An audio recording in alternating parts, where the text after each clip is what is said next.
Hello everyone, welcome back to my channel. ಇವತ್ತಿನ ಒಂದು ವಿಡಿಯೋದಲ್ಲಿ ನವರಾತ್ರಿ ಬರ್ತಾ ಇದೆ. ಸೊ ನವರಾತ್ರಿಯಲ್ಲಿ ನೀವೇನಾದರೂ ಒಂದು ಅಂದ್ಕೊಂಡಿದ್ದ ಆಗಬೇಕು ಅಂದರೆ ಯಾವ ರೀತಿ ಪೂಜೆ ಮಾಡೋದ್ರಿಂದ ನಿಮಗೆ ನೀವೇನಾದರೂ ಮ್ಯಾನಿಫೆಸ್ಟ್ ಮಾಡಬೇಕು ಅಂತ ಅಂದ್ಕೊಂಡಿದ್ರೆ ಯಾವ ರೀತಿ ಪೂಜೆ ಮಾಡಬೇಕು, ಯಾವ ಒಂದು ಮಂತ್ರ ಹೇಳಬೇಕು, ಏನು ಹೇಳಿದ್ರೆ ನಿಮಗೆ ಅದರಿಂದ ಒಳ್ಳೆ ರಿಸಲ್ಟ್ ಸಿಗುತ್ತೆ ಅನ್ನೋದು ಇವತ್ತಿನ ಒಂದು ವಿಡಿಯೋದಲ್ಲಿ ನಾನು ಹೇಳ್ತೀನಿ. ಸೊ 9 ದಿವಸದಲ್ಲಿ ಬೇರೆ ಬೇರೆ ಥರದ್ದು ರಿಚುವಲ್ಸ್ ನಾನು ಹೇಳ್ತೀನಿ. ಸೊ ನಿಮಗೆ ಅದರಲ್ಲಿ ಯಾವುದು ಇಷ್ಟ ಆಗುತ್ತೋ ಅದನ್ನು ನೀವು ಫಾಲೋ ಮಾಡ್ಬೋದು.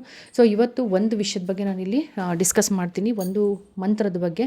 ಇವಾಗ ಹೇಳ್ತಾರೆ ಯಾವಾಗಲೂ ನವರಾತ್ರಿಯಲ್ಲಿ ದುರ್ಗಾ ಸಪ್ತಶತಿ ಪಾರಾಯಣ ಮಾಡಬೇಕು ಅಂತ ಹೇಳ್ತಾರೆ.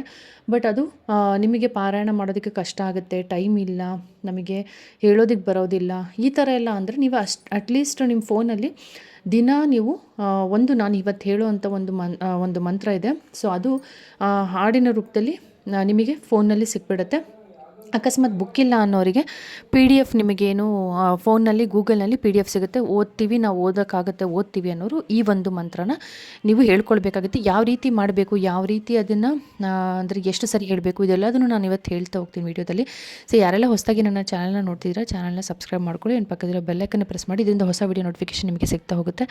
ಸೊ ಏನಂತ ಅಂದರೆ ಇವಾಗ ನಾನು ಹೇಳಿದಾಗೆ ದುರ್ಗಾ ಸಪ್ತಶತಿ ಪಾರಾಯಣ ಮಾಡೋದು ತುಂಬ ಕಷ್ಟ ಆಗುತ್ತೆ, ದೊಡ್ಡದಿರುತ್ತೆ. ನಿಮಗೆ ಪ್ರಾಪರಾಗಿ ಇವಾಗ ನಾನು ಕಳಸ ಸ್ಥಾಪನೆ ಮಾಡೋದಕ್ಕಾಗೋದಿಲ್ಲ, ನಾವು ಕೆಲಸಕ್ಕೆ ಹೋಗ್ತೀವಿ, ನಮಗೆ ಆಗೋದಿಲ್ಲ ಅನ್ನೋರಿಗೆ ಈ ಒಂದು ನಾನು ಹೇಳ್ತಾ ಇರೋವಂಥ ಒಂದು ಮಂತ್ರ ತುಂಬ ಎಫೆಕ್ಟಿವ್ ಆಗಿ ಕೂಡ ಇರುತ್ತೆ. ಜೊತೆಯಲ್ಲಿ ನಿಮಗೆ ಬೆಸ್ಟ್ ರಿಸಲ್ಟ್ ಕೂಡ ಕೊಡುತ್ತೆ. ಇದಕ್ಕೆ ತುಂಬ ಒಳ್ಳೆ ರಿವ್ಯೂಸ್ ಇದೆ, ತುಂಬ ಜನ ಇದ್ರ ಬಗ್ಗೆ ಹೇಳಿದ್ದಾರೆ, ತುಂಬ ಒಳ್ಳೆಯದಾಗಿದೆ ಅಂತ ಕೂಡ ಹೇಳಿದ್ದಾರೆ. ಸೊ ಮಿಸ್ ಮಾಡದೆ ಇದನ್ನು ಮಾಡ್ಕೊಳ್ಳಿ. ನೀವು 9 ದಿವಸದಲ್ಲಿ ನೀವೇನು ಅಂದ್ಕೊಳ್ತೀರೋ ಅದು ಆಗೇ ಆಗುತ್ತೆ. ಅಂದರೆ ನೀವೇನಾದರೂ ಒಂದು ಸಂಕಲ್ಪ ಮಾಡಿಬಿಟ್ಟು ನನಗಿಂಥ ಒಂದು ಕೆಲಸ ಆಗಬೇಕು, ನಾನು ಅದ್ರ ಬಗ್ಗೆ ಅದಕ್ಕೋಸ್ಕರ ಇದನ್ನು ಕೇಳ್ಕೊಳ್ತಿದ್ದೀನಿ ಅಂತ ಅಂದರೆ ಆದಷ್ಟು ಬೇಗ ನಿಮ್ಮ ಕೆಲಸಗಳು, ನಿಮ್ಮ ಕಷ್ಟಗಳು ದೂರ ಆಗುತ್ತೆ, ನಿಮ್ಮ ಕೆಲಸಗಳಾಗುತ್ತೆ. ನಿಮಗೆ ನಿಮ್ಮ ಪರ್ಸ್ನಲಾಗಿ ನಿಮ್ಮ ಒಂದೇನಾದರೂ ನಿಮ್ಮ ಬಗ್ಗೆನೇ ನೀವು ವರ್ಕ್ ಮಾಡ್ತಿದ್ದೀರಾ ಅಂದರೆ ನನಗೇನೇ ಇಂಥದ್ದೆಲ್ಲ ಆಗಬೇಕು, ನಂದು ಹೆಲ್ತ್ ಸರಿ ಇಲ್ಲ ಅಂತನೋ, ಅಥವಾ ನಾನು ನೋಡೋದಕ್ಕೆ ಚೆನ್ನಾಗಿಲ್ಲ ಅಂತ ನಿಮಗೆ ಏನು ಅನಿಸುತ್ತೋ ಅದ್ರ ಬಗ್ಗೆ ಕೇಳಿಕೊಂಡು ನನಗೆ ಇವಾಗ ಜನ ರೆಸ್ಪೆಕ್ಟ್ ಕೊಡಬೇಕು ಅಂತ ನಿಮಗೆ ಅನಿಸುತ್ತೆ. ಕೆಲವರು ಏನೇ ಅಂದರೂ ಫ್ಯಾಮಿಲಿಯಲ್ಲಿ ಏನಂದ್ರೂ ನಮ್ಮನ್ನಷ್ಟು ಇಂಪಾರ್ಟೆನ್ಸ್ ಕೊಡೋಲ್ಲ. ಸೊ ಅದಕ್ಕೆ ನೀವು ಇದನ್ನು ಕೇಳ್ಕೊಳ್ಬೋದು. ಒಂದು ಜಾಬ್ ಸಿಗ್ತಾ ಇಲ್ಲ, ಅಥವಾ ನಮಗೆ ದುಡ್ಡಿಂದ ಅವಶ್ಯಕತೆ ತುಂಬ ಇದೆ, ಫೈನಾನ್ಷಿಯಲಿ ತುಂಬ ಕಷ್ಟ ಇದೆ ಅಂದರೆ ನೀವು ಕೆಲಸ ಎಲ್ಲ ಹುಡುಕ್ತಾ ಇದ್ದೀನಿ, ನನಗೆಲ್ಲೂ ಕೆಲಸ ಸಿಗ್ತಿಲ್ಲ ಅಂದರೆ ಒಂದು ಕೆಲಸ ಸಿಗ್ಬೋದು, ಬ್ಯೂಟಿ ಮ್ಯಾನಿಫೆಸ್ಟ್ ಮಾಡ್ಬೋದು. ನೀವು ಏನೇ ಕೇಳ್ಕೊಂಡ್ರೂ ಈ ಒಂದು ಮಂತ್ರದಲ್ಲಿ ನಿಮಗೆ ಆಗೇ ಆಗುತ್ತೆ. ಸೊ ಮಂತ್ರ ಯಾವುದು ಅಂತ ಅಂದರೆ ಸಿದ್ಧಕುಂಜಿಕಾ ಸ್ತೋತ್ರ ಅಂತ ಹೇಳ್ತಾರೆ. ಸಿದ್ಧಕುಂಜಿಕಾ ಸ್ತೋತ್ರ ಅನ್ನೋದು ನಿಮಗೆ PDF ಅಲ್ಲಿ ಸಿಗುತ್ತೆ ಗೂಗಲ್ನಲ್ಲಿ. ನಿಮಗೆ ಏನಾದ್ರು ಓದ್ತೀನಿ ಅನ್ನೋದಾದರೆ, ಕೇಳ್ತೀನಿ ನನಗೆ ಓದೋದಕ್ಕೆ ಬರಲ್ಲ ಅನ್ನೋರಾದರೆ ಇದನ್ನು ಕೇಳಿಸ್ಕೊಳ್ಬೋದು. ನೀವು ಎಷ್ಟು ಸರಿನಾದರೂ ಇದನ್ನು ಕೇಳಿಸ್ಕೊಬೋದು.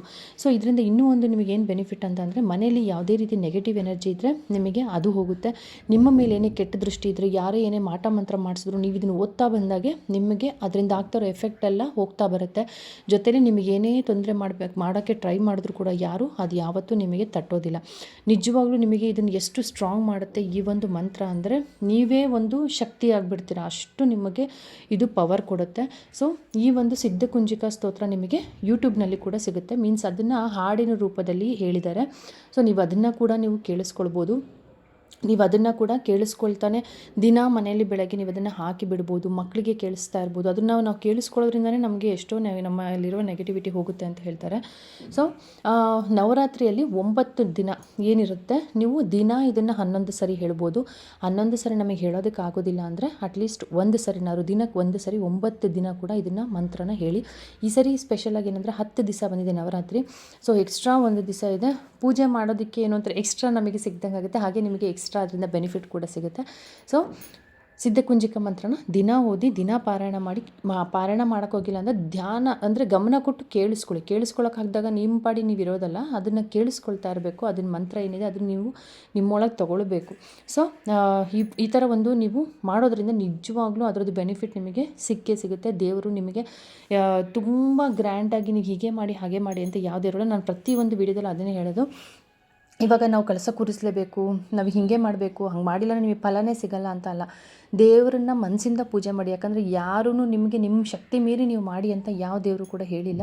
ನಿಮ್ಮ ಶಕ್ತಿ ಅನುಸಾರ ನಿಮ್ಗೆ ಎಷ್ಟು ಅನಿಸುತ್ತೋ ಅಷ್ಟು ಮಾಡಿ. ಕೆಲಸಕ್ಕೆ ಹೋಗೋರಿಗೆ ನಾವು ಹೀಗೆ ಮಾಡಿ ಹಾಗೆ ಮಾಡಿ ಅಂತ ಹೇಳೋದಕ್ಕಾಗೋದಿಲ್ಲ. ಅದಕ್ಕೋಸ್ಕರ ಈ ಒಂದು ಮಂತ್ರ ನಿಮಗೆ ಒಂದು 2 ನಿಂದ 3 ನಿಮಿಷ ಆಗ್ಬೋದು, ಇಲ್ಲ ಮ್ಯಾಕ್ಸಿಮಮ್ ಒಂದು 5 ನಿಮಿಷದೊಳಗಡೆ ನಿಮಗೆ ಮಂತ್ರ ನೀವೇ ಕುತ್ಕೊಂಡು ಓದ್ತೀನಿ ಅಂದರು ಒಂದು ಸರಿ ಓದೋಕ್ಕೆ 5 ನಿಮಿಷದ ಒಳಗಡೆ ಟೈಮ್ ತೊಗೊಳೋದು. ನಿಧಾನ ಓದೋರಿಗಾದ್ರೆ 5 ನಿಮಿಷ, ಸ್ವಲ್ಪ ಇವಾಗ ನಾನು ಪದೇ ಪದೇ ಓದ್ತಾ ಇರ್ತೀನಲ್ಲ, ಹಾಗಾಗಿ ನನಗೆ ಈಗ ಸ್ವಲ್ಪ ತರೋ ಆಗಿರೋದ್ರಿಂದ 2ರಿಂದ 3 ನಿಮಿಷ ಹಿಡಿಯುತ್ತೆ ಅಷ್ಟೇ.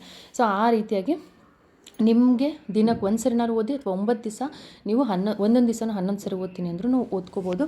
ಸೊ ನಿಮ್ಮ ಫಸ್ಟ್ ಪ್ರೇಯರ್ ಏನಿದೆ ಅದನ್ನು ದೇವ್ರಿಗೆ ಹೇಳಿಬಿಟ್ಟು, ಅದಕ್ಕೋಸ್ಕರ ನಾನು ಇದನ್ನು ಮಾಡ್ತಾಯಿದ್ದೀನಿ ಅಂತ ಕೇಳ್ಕೊಂಡು ಮಾಡಿ, ನಿಜವಾಗ್ಲೂ ಮ್ಯಾಜಿಕಲ್ ಆಗಿ ನಿಮಗೆ ಚೇಂಜಸ್ ಕಾಣಿಸುತ್ತೆ.